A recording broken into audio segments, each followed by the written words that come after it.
ಏಯ್ ಅವ್ನು ಚಾಪೀಸ್ ಲೈನ್ ನೋಡ್ತಾನೆ ಇಲ್ಲ ಅವನು.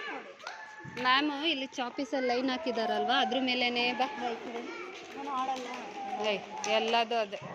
ನಾನು ಕ್ಲಾಸ್ ರೂಮಲ್ಲೇ ಕೂತಿರ್ತೀನಿ ಮ್ಯಾಮ್, ನೀವು ಹೋಗಿ ಬನ್ನಿ. ರುದ್ರಾಂಶ್